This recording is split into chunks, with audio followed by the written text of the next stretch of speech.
Yes, Your Lordship and my lady, if it may please you, my name is Akimpa. I do appear for the third petitioner in the consolidated petition.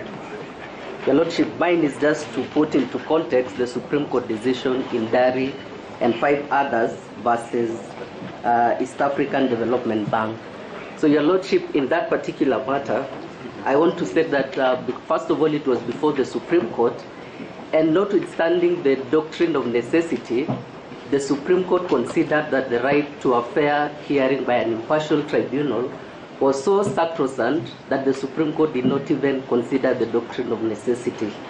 So I just want to read paragraph 26 where the Supreme Court says, what is undeniable is the fact that by resorting to this course of action, the applicants are unequivocally accusing this bench of lack of impartiality, fairness, and integrity. Such an accusation against a judge goes to the very core of his oath of office. Coming from a party to ongoing proceedings, such an allegation must strongly persuade the judge to recuse themselves. So that is what the Supreme Court said.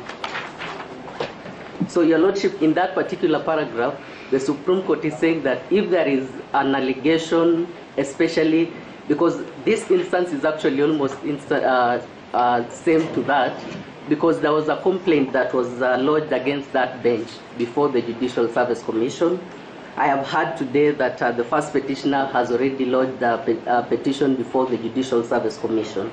Your Lordship, I beg that you are guided by this decision in holding that the right to a fair and impartial tribunal is very key. Thank you, but I think you should let us know about the petition which has been lodged, because I don't think parties are aware of that. Your Lordship, I think it is in the further a petition. No, not petition. What is it? A complaint that was made. Don't mislead the public. It is him saying there's a whole difference between a complaint and a petition. Yes. Don't mislead the public. He is the one who has said petition. He said complaint. All right. Yes. Thank you. He's on our side. Where are you interviewing? May it please the court. My name is Dr. Eboso.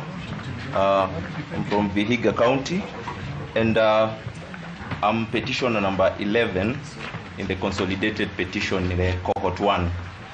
As I sat as a petitioner who essentially had no issue with the sitting of the bench, because when a petitioner files a petition, there is a presumption that the bench is properly constituted, and that Kenyans elected the Constitution of 2010, and in it provided the independence of the judiciary and the conduct of the expected conduct of judges. And therefore, we as Kenyans have trust in the judiciary and the individual judges at the time when they are appointed and during the course of their performance of functions. But as I sat, I agonized over the issues that have been raised, and at the outset, I realized that the recusal application has been made to this bench to recuse itself, or some of the judges to recuse themselves, but as a decision of the bench.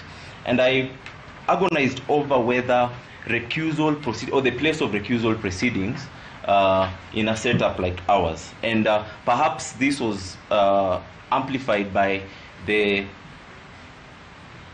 back and forth that we saw with regard to the facts that were coming out. And I would wish to be persuaded by Dr. Haminwa that really recusal proceedings and the kind of facts that come to light ought not really be a subject of litigation for several reasons.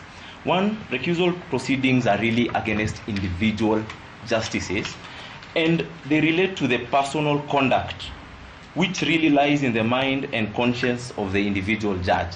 I would give an example.